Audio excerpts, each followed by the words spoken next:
안녕하세요. 세 번째 시간으로 국토의 계획 및 이용에 관한 본문의 도시군 관리 계획 4번을 함께 보십니다. 180페이지 찾으셨죠? 주민이 도시군 관리 계획 위반을 제한하려는 경우 위반 제한 추천없습니다. 요구되는 제한 사항별 토지 소유자 동의 요건으로 틀린 것 찾도록 되어 있습니다. 답은 2번입니다. 기반설 정비에 관한 사항, 기반설에 관한 사항은 대상 토지 면적의 5분의 4 이상의 동의 얻어야 되죠. 그래서 2번 틀린 정답이 되게 됩니다.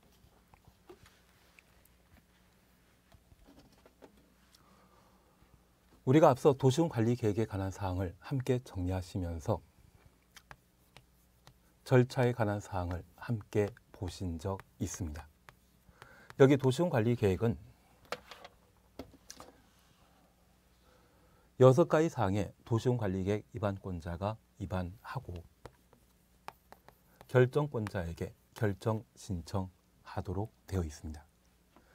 여기 위반과 관련되어 위반권자는 도시를 책임지고 있는 특광시군이고 예외적인 위반권자가 국토라는 것 파악해 놓습니다.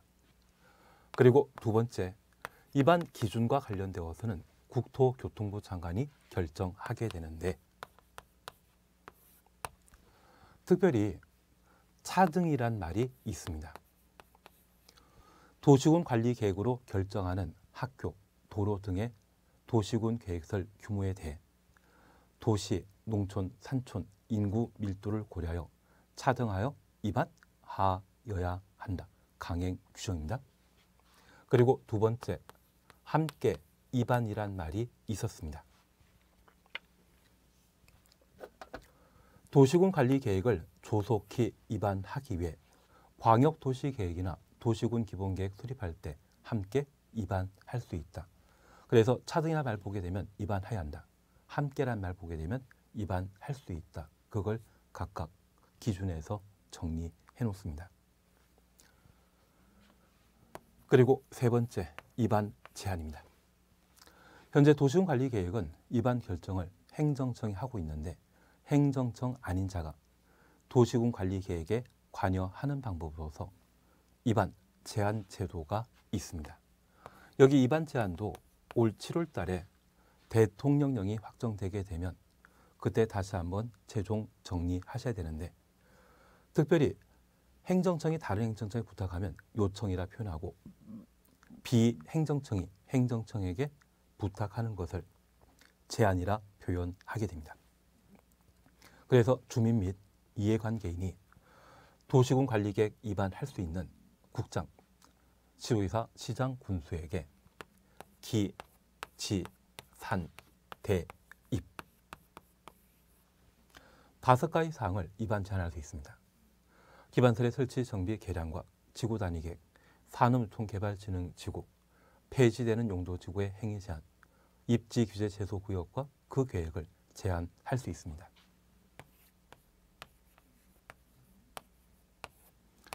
제한하게 되면 비행정청이 위반권자에게 제한할 수 있고 위반 제한 시에 가출 요건으로서 국공유지를 제외한 토지 소유자의 동의 받아야 됩니다. 특별히 기반설의 설치, 정비, 개량에 있어서는 국공유를 제외한 토지 소유자 면적 5분의 4 이상의 동의 받아야 되며 기, 지, 산대, 입 중에 지산대에 해당되게 되면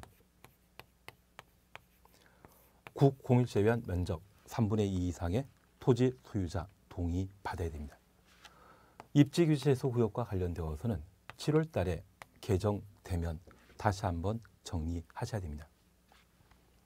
그리고 이런 요건 중에 산업, 유통, 공업, 진흥, 지구의 위반 제한과 관련되어서는 그 대상 지역이 자개생이라는 말을 다시 한번 기억해 놓습니다. 자연녹지지역, 계획관리지역, 생산관리지역이죠. 그래서 우리는 유보 용도란 말로 기본서를 공부할 때 정리한 적이 있습니다. 그래서 자개생일 것, 그리고 그 단위 면적은 10,000제곱미터 이상 3만 제곱미터 미만이어야 하며 저자개생 중에 계획관리지역이 차지하는 면적이 전체 50% 이상일 것. 주종관계에 관한 사항을 각각 정리해 주시는 게 필요합니다. 그리고 이런 방법으로 입안 제한하게 되면 그 구체적인 절차로서 45일 이내 입안 여부를 결정 통보하고 1회 30일 범위 내 기간 연장할 수 있고 그 비용 부담과 관련되어서는 제한자에게 전부 또는 일부 부담하게 할 수 있다. 그래서 자주 출제되게 되는 입안 제한에 관한 사항을 저렇게 정리해 놓습니다. 그래서 4번에 2번 기반설의 설치 정비 개량 국 공유를 제외한 토지 소유자 면적 5분의 4 이상의 동의 받아야 됩니다. 그리고 지산대 3, 4, 5에 해당되는 경우는 면적 3분의 2 이상의 동의 받아야 된다. 그 정도를 각각 살펴놓습니다. 5번입니다. 주민이 도시군 관리계획 입안 제한하는 경우에 관한 설명으로 틀린 것 찾도록 되어 있습니다. 1번은 비용 부담에 관한 사항입니다. 2번 계획 설명서 첨부에 관한 이야기입니다. 그리고 3번 처리 결과를 제한하는 자에게 알려야 된다. 그래서 도시군 관리계획 입안 제한 받은 자는 그 처리 결과를 제한자에게 알려야 하는데 45일 이내 통지해야 되죠. 1회 30일 이내 기간 연장할 수 있다. 그 정도 파악해 놓습니다. 그리고 4번 산업유통개발진흥지구의 지정 변경에 관한 사항은 입안 제한 대상에 해당되지 않는다. 기지 산대 입. 그래서 입안 제한 대상에 해당되기 때문에 4번 틀린 정답이 되게 됩니다. 5번입니다. 도시군관리계획 입안 제한하는 자가 토지 소유자 동의 받아야 하는 경우 국공유시는 대상 토지 면적에서 제외한다. 국공유시는 공익사업에 동참하는 차원에서 동의 대상 토지 면적에서 배제시키는 것이 특징입니다. 그래서 5번 답을 4번으로 해놓습니다. 6번 결정권자 다른 것 찾도록 되어 있습니다. 1번 개발제한구역은 국장이 결정권자입니다. 2번 도시자연공원구역 시의사 대도시장이 결정권자입니다. 3번 개발제한구역 국장이 결정권자이고 4번 국가계획과 연계된 시가조정구역 국장이 결정권자이고 둘 이상 시도에 걸치는 사업계획 중에 국토교통부 장관이 입안한 도시군 관리계획은 국토교통부 장관이 결정권자가 되게 됩니다.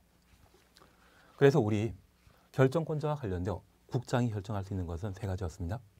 국토교통부 장관이 직접 입안한 것, 개발제한구역의 지정 변경, 그리고 시가조정구역 중에 국가계획과 연계된 경우에는 국장이 결정권자인데 이번 도시자연공원구역 지정은 시도지사 대도시장이 결정권자입니다. 그러면 용도구역은 개시 수도란 말로 우리가 함께 정리한 적이 있습니다. 개발제한구역은 1970년대 만들어진 제도로서 그 당시에는 중앙집권시대입니다. 그래서 국토교통부 장관이 개발제한구역을 지정할 수 있습니다. 시가조정구역은 2002년도에 인천국제공항이 만들어진 영종도 일대 347만 평에 걸쳐 시가조정구역을 지정한 적이 있습니다. 2002년도는 김대중 대통령 시절로서 지방 분권이 시작되었거든요. 그래서 이 시가조정구역은 시의사가 지정권자입니다. 수산자원보호구역은 바다와 관계된 사항으로 해양수산부 장관이 지정권자인데 2004년도에 수산자원보호구역 제도가 마련된 것 같습니다.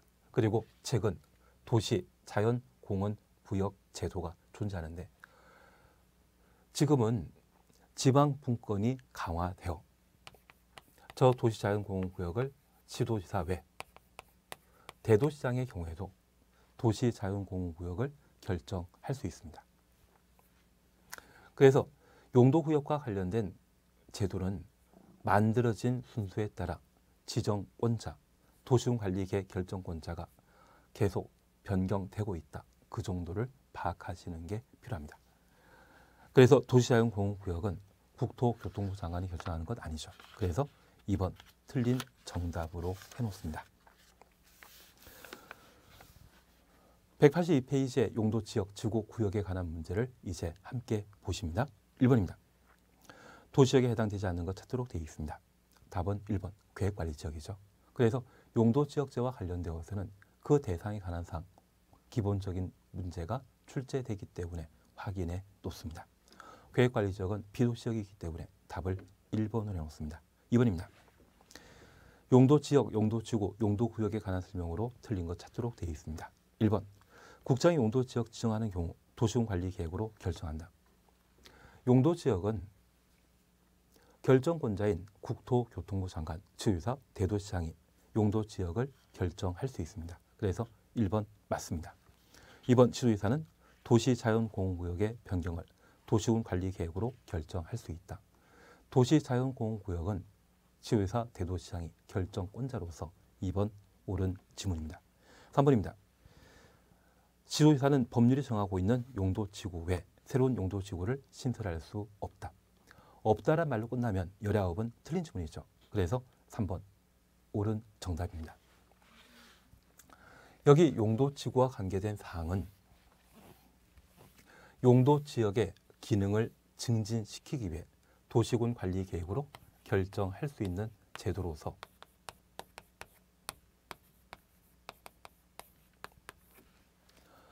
결정권자가 도시군 관리계획으로 결정하게 되었을 때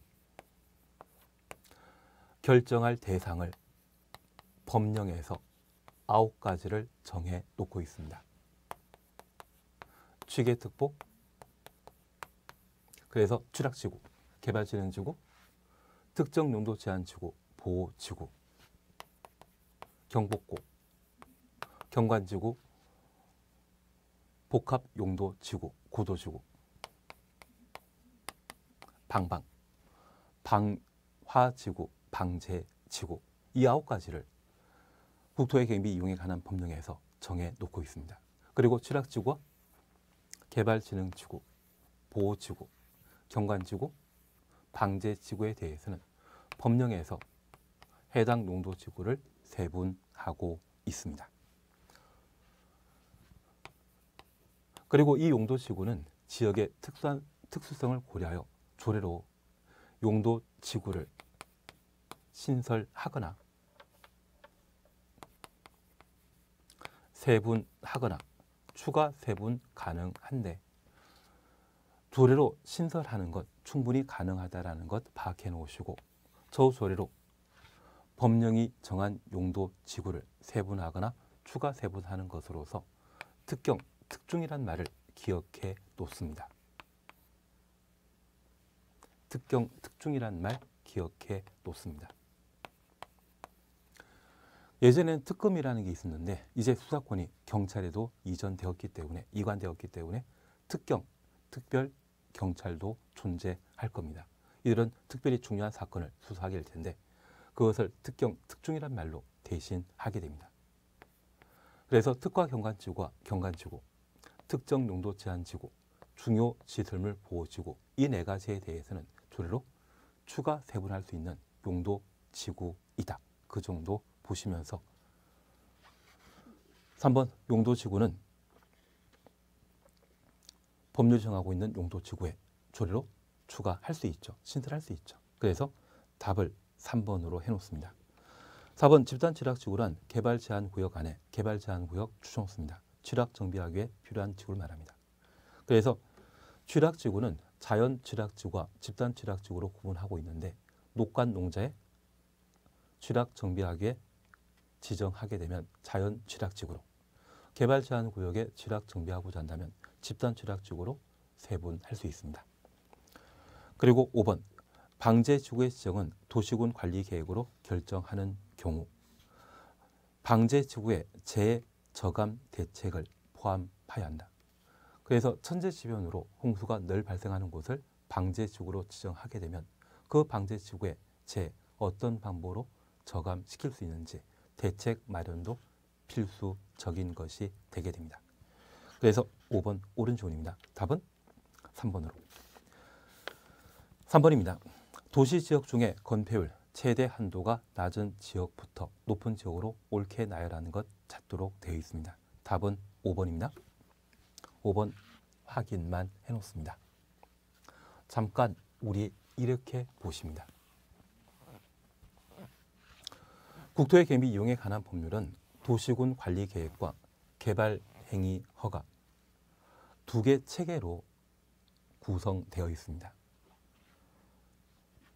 그리고 도시군 관리 계획과 관계된 사항은 도시군 관리 계획으로 결정할 수 있는 사항 순서로 정리해 주시는데, 여기 용도 지역과 관계된 사항은 용도 지역으로 지정할 대상과 절차를 구분하십니다.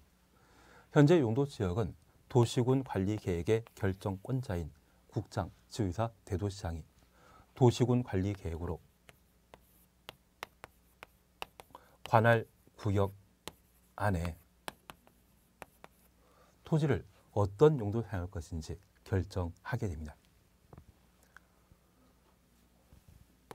이렇게 결정하는 용도 지역은 법령에서 정한 도시지역과 관리지역, 농림지역, 자연환경보전지역, 비도시적인 관리지역에 대해서는 계획관리지역, 생산관리지역, 보전관리지역으로 세분하고, 도시지역의 경우는 주상공록, 그래서 총 16개로 세분하고 있습니다. 그러한 대상은 법령에서 정해놓고 있습니다. 그리고 최근 법을 개정하여 주거지역, 상업지역, 공업지역, 녹지지역에 대해서는 바로 도시지역이죠. 조례가 정하는 바에 따라 추가로 세분할 수 있습니다. 여기 법령이나 조례는 모두 법에 해당되는 것으로서 결정권자가 도시군 관리 계획으로 지정할 용도 지역 대상에 대해서는 이미 법에 정해져 있는 것으로 밝혀 놓습니다. 다만 우리가 꼭 하나 기억하실 것으로서 용도 지역 지정과 관련된 예외, 조례에 따른 것과 공유수면, 타법에 따른 전산택, 이러한 예외 제도가 존재한다는 것을 꼭 한번 파악해 놓습니다. 용도 지역과 관련되어 대상 절차에 관한 내용이 충분히 정리되었다면 이러한 용도 지역을 도시군 관리 계획으로 결정한 것은 공익을 추구하게 할 것이죠. 그 공익을 달성하기 위해 토지 소유자에게 가해지는 공법상 규제를 행위 제한이라 하고, 이러한 행위 제한에 대해서는 용도 지역마다 건축할 수 있는 건축물과 건축하지 못하는 건물을 각각 법령과 조례에서 정해 놓고 있습니다. 그것을 우리는 건축 제한이라 표현합니다. 건축 제한과 관련되어 우리는 반드시 6개는 꼭 정리해야 되죠. 그리고 건물 건축하게 되면 그 건축물의 규모로서 건축 면적과 연면적 자원하는 것이 있는데, 그것을 건폐율, 용적률이라 표현합니다. 건폐율은 건축 면적 좌우하는 제도이고, 용적률은 연면적 좌우하는 것인데, 우리는 이렇게 정리해야 됩니다. 주거지역과 관계되어 건폐율은 5, 6, 7입니다. 전용 주거지역은 건폐율 50, 일반 주거지역은 60, 준주거지역은 70인데, 일반 주거지역 중에 3종 일반 주거지역의 건폐율은 50%라는 걸 잡아놓습니다. 그리고 상업지역과 관련된 건폐율은 9, 8, 8, 7입니다.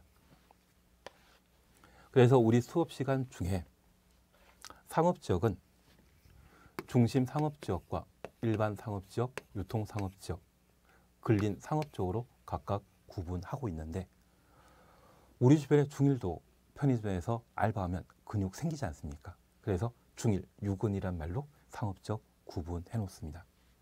그리고 공업지역은 건폐율 70%인데 얘는 천천히, 그리고 녹지지역, 관리지역, 농림지역, 자연환경보전지역의 건폐율은 20%인데 계획관리지역의 경우에는 예외적으로 건폐율 40%이다. 그걸 기억해 주시는 게 필요합니다. 그러면 3번에 5번 생산 녹지지역은 녹관 농자에 해당되는 곳으로서 건폐율 20%이고 근린 상업지역은 9887, 건폐율 70%이며 유통 상업지역은 9887, 80%이죠. 그래서 답을 5번으로 해놓습니다. 4번입니다. 도시군 계획조를 정할 수 있는 건폐율 최대 한도가 다음 중 가장 큰 지역 찾도록 되어 있습니다. 이런 문제는 한 20년에 한 번 출제되는데 답은 최대 한도가 가장 큰 지역, 가장 큰 지역이라면 가장 지문 긴 걸 답으로 찍어도 되실 겁니다. 답은 2번 계획관리지역에 있는 농공단지입니다.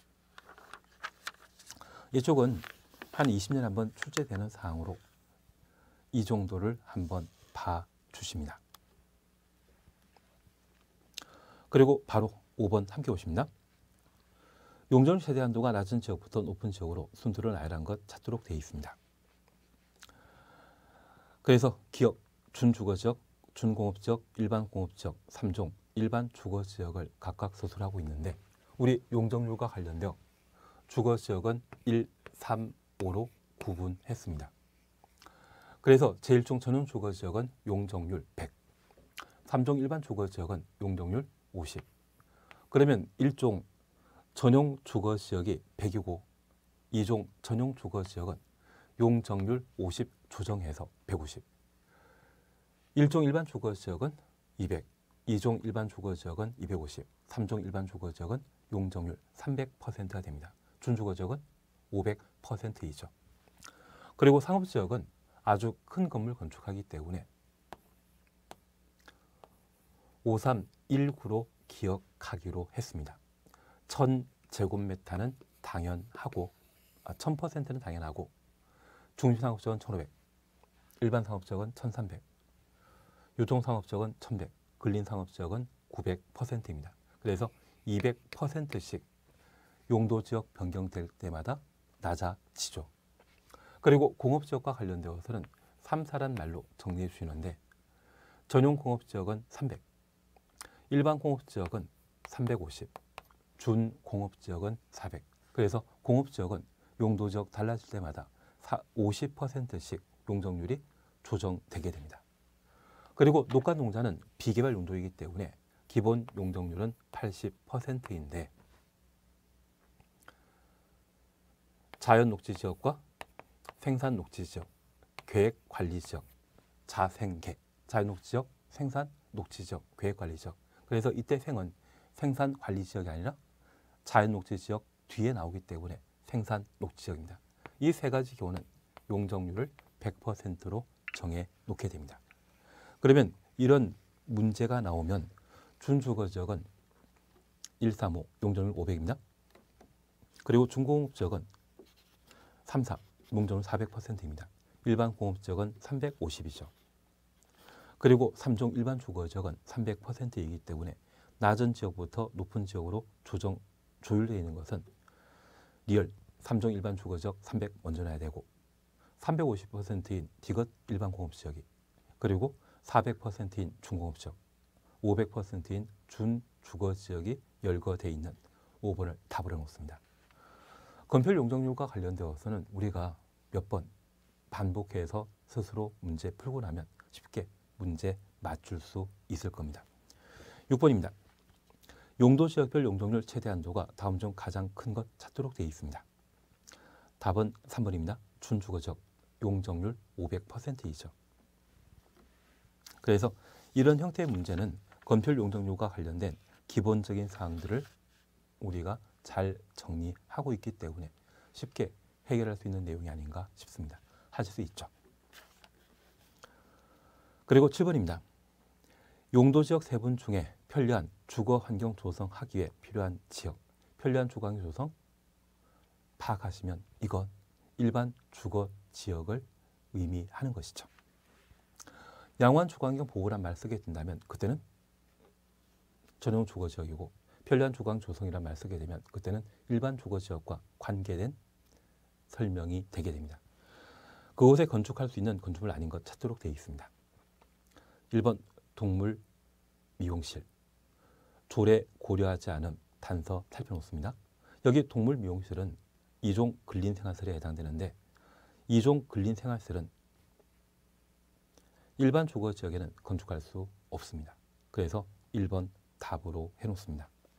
2번 기숙사, 고등학교, 양수장, 단독택 이러한 것들은 일반 주거 지역에 충분히 건축할 수 있습니다.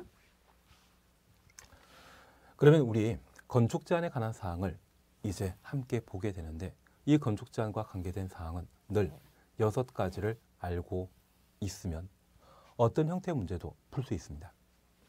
첫 번째 우리 기억하실 것은 여기 건축 제한은 건축물과 관련된 건축 제한으로서 우리가 가장 잘 아는 것으로 위락 시설을 건축할 수 있는 곳은 어디만? 상업지역만. 상업지역을 제외한 나머지 용도 지역에는 나이트클럽에 해당되는 위락시설 건축할 수 없습니다. 그리고 두 번째, 단독 주택과 아파트를 구분하시는 게 필요했습니다. 아담한 단독택은 소음이 심각한 유통 상업지역과 공해가 심각한 전용 공업지역에는 건축할 수 없다. 그리고 아파트는 가장 살기 편한 주거 형태라는 것 기억하시면서 얘보다 작은 단독택조차 건축하지 못하는 유통상업지역과 전용공업지역에는 건축할 수 없고 반도체 공장이나 자동차 공장이 입지하는 일반 공업지역에도 아파트는 건축할 수 없었습니다. 그리고 이 아파트는 개발 상징이기 때문에 주택 사용 층수를 5계층 이상으로 만들 수 있는 주거 형태가 아파트입니다. 그런데 녹간농자, 이 녹간농자의 경우는 비개발 용도이기 때문에 이 녹간농자는 4층 이하의 건축만 건축할 수 있습니다. 아파트 건축한다 못한다? 못합니다. 그리고 제1종 전용 주거지역과 제1종 일반 주거지역에도 아파트 건축할 수 없는데 제1종 전용 주거지역은 단독택 중심의 양호한 주거환경 보호하기 위한 것으로서 공동택에 해당되는 아파트는 이곳에 건축하지 못합니다. 그리고 제1종 일반 주거지역은 저층 주택인 4층 이하 중심의 편리한 주거환경 조성하기 위한 용도 지역으로서 아파트는 주택을 사용한 층수가 5계층 이상이거든요. 그래서 4층 이하의 저층 주택 건축하는 일반 주거지역에도 건축할 수 없습니다. 그리고 이런 주택가 주변에는 생활에 필요한 물건, 서비스를 제공하기 위한 상가를 만들 수 있는데 그 상가 중에 70% 이상이 근린 생활시설이 되게 됩니다. 이러한 근린 생활시설은 우리 생활에 꼭 필요한 필수시설 1종, 있으면 좋고 없어도 상관없는 것 2종 근린 생활시설로 각각 구분하고 있는데 우리 수업 중에 제가 지갑 분실했을 때 찾아가는 건물 있지 않았습니까? 제가 지갑 분실하면 제일 먼저 찾아가는 곳이 어디다? 공중화장실. 저도 112에 전화해보니 돈은 분실을 할 수 있겠지만 지갑은 화장실 쓰레기통에서 찾을 수 있다 하더라고요. 그래서 저도 가까운 공중화장실 찾아가서 쓰레기통 한번 봐본 적이 있습니다. 그리고 화장실에 찾지 못한다고 하면 그때는 파출소에 돈 한 푼 씻고 해야 될 것이고요. 주민등록증을 다시 발급받기 위해 동사무소 방문하는데 그 동사무소를 지역자치센터라 합니다. 이러한 세 곳으로 다녔다고 하면 배가 고프기 때문에 김밥 천국에서 김밥 간단하게 요기할 수 있죠.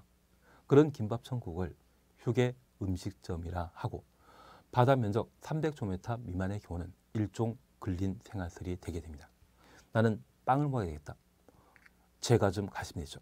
이 제과점이 300제곱미터 미만일 때는 일종 근린 생활설인데 300 이상인 때는 2종 근린 생활설로 구분하고 있습니다. 그런데 이 같은 식당인데 불구하고 일반 음식점이라는 곳이 있습니다. 여기 일반 음식점은 우리 동네 돌아다니다가 양주병과 양주잔이 그려져 있는 간판 보신 적 있습니까? 걔가 술집이거든요. 그 술을 판매하는 곳이 일반 음식점인데 얘는 2종 근린 생활설에 해당됩니다. 그러면 간단히 요기했다면 운동시키기 위해 구기 운동 중에 공이 가장 작은 탁구장을 찾을 수 있을 겁니다. 그 탁구장으로서 바다 면적합 500제곱미터 미만은 일종 근린 생활설입니다. 걔보다 공이 큰 골프공, 볼링공, 테니스공이 있는데 얘들은 2종 근린 생활설이 되게 됩니다. 이러한 운동과 관계된 시설이 500제곱미터 이상일 때는 운동시설로 분류하더라고요. 그리고 이렇게 운동하셨다고 하면 샤워로 목욕탕 가셔야 되죠. 그래서 목욕장에는 머리 손질하는 곳으로서 이용원과 미용원이 존재합니다. 단정하게 씻고 다듬으셨다고 하면 오늘 동네 병원 방문하셔서 건강검진 받아도 상관없죠. 그래서 각종 의원들 또는 보건소 방문하실 수 있고요. 집에 돌아오실 때 건강하다는 이야기 듣게 되면 제철 과일 사들고 집에 갈 수 있지 않습니까? 소매점 이러한 것들이 모두 일종 근린 생활시설이 되게 됩니다. 그러면 우리가 잠깐 이해하실 것이 있습니다. 생활에 꼭 필요 없는 것으로 동물병원이 있거든요. 그러면 이 동물병원은 2종 근린 생활설에 해당된다. 그 정도를 파악해 놓습니다. 그러면 그 동물과 관련된 동물 미용실도 2종 근린 생활설인데 여기 1종 근린 생활설은 모든 용도 지역에 건축 가능합니다. 2종 근린 생활설은 전용 주거 지역에 건축할 수 없고 일반 주거 지역에는 애매합니다.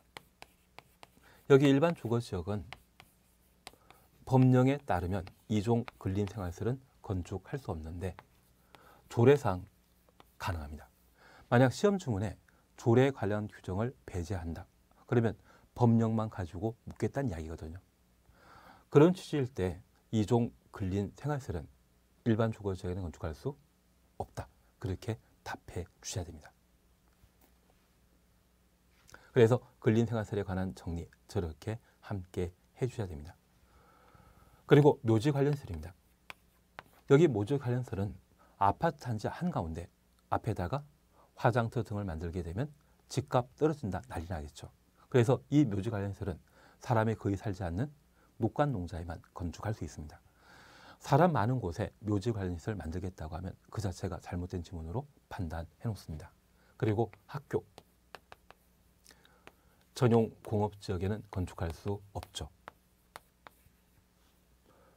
전용 공업지역은 공기 심하게 나쁜 곳으로서 학교 체육 시간에 방독면 쓰고 달리하기는 좀 곤란하지 않겠습니까? 그래서 전용 공업지역에는 학교 건축할 수 없다. 그래서 이 정도를 꼭 한번 살펴주시는 게 지금까지 기출문제 나왔던 다양한 형태의 문제를 풀 수 있는 실력이 되게 됩니다. 이 정도는 꼭 한번 살펴놓는 게 필요합니다. 그러면 우리 다시 7번 문제와 관련되어 양수장은 수도 공급과 관계된 사항인데 얘 생활에 꼭 필요하다? 필요 없다. 꼭 필요하기 때문에 양수장은 일종 근린 생활설이거든요. 그래서 모든 용도 지역에 건축할 수 있습니다. 그리고 일반 주거 지역에 주택에 해당되는 5번 단주택과 2번 기숙사 당연히 건축할 수 있고요. 고등학교는 전용 공업 지역에는 건축할 수 없지만 일반 주거 지역에는 당연히 건축할 수 있습니다. 그런데 1번 동물 미용 시설은 2종 근린 생활설에 해당된다는 것을 잡아내셔야 되고 저 2종 근린 생활설은 조례 고려하지 않는다면 일반 주거 지역에는 건축할 수 없습니다. 그리고 만약 2종 근린 생활설을 전용 주거 지역에 건축할 수 있다. 그런 취지 나오면 무조건 틀립니다. 2종 근린 생활설은 전용 주거 지역에는 법령 조례상 건축할 수 없고 일반 주거 지역에는 법령상 건축할 수 없지만 조례에서는 예외적으로 가능하다. 그 정도를 파악해 놓습니다. 8번 아파트 건축할 수 있는 용도 지역 찾도록 되어 있습니다. 계획관리 지역은 녹가 농자에 해당되는 것으로 4층 이하의 건물만 건축할 수 있습니다. 아파트 건축할 수 없죠. 그리고 2번 일반 공업지역은 규모 큰 아파트는 건축할 수 없습니다. 일반 공업지역은 규모 큰 자동차 공장 만드는 곳에 또 규모 큰 아파트를 건축할 수 있도록 허용하면 어떤 용도가 주된 용도인지 애매해질 겁니다. 그래서 일반 공업지역에는 아파트 건축할 수 없습니다. 3번 유통산업지역은 소음이 심각한 곳으로서 단독택도 건축할 수 없죠. 아파트는 당연히 건축할 수 없다. 4번 일종 일반 주거지역입니다. 일종 일반 주거지역은 4층 이하의 저층 주택 중심으로 개발하는 곳입니다. 아파트 건축할 수 없고. 5번 이종 전용 주거지역. 이종 전용 주거지역은 공동택 중심의 양호한 주거환경 보호하기 위해 지정한 용도 지역으로서 공동택인 아파트를 건축할 수 있습니다. 답을 5번으로. 그래서 우리 용도 지역과 관련된 건축 제한 규정을 함께 보셨는데 저렇게 정리해서 한번 보시면 대부분의 문제를 충분히 풀 수 있지 않나 싶습니다. 이번 시간 여기까지 함께 하시고 잠깐 쉬었다가 9번 살펴보도록 하겠습니다. 잠깐 쉬었다 하십니다.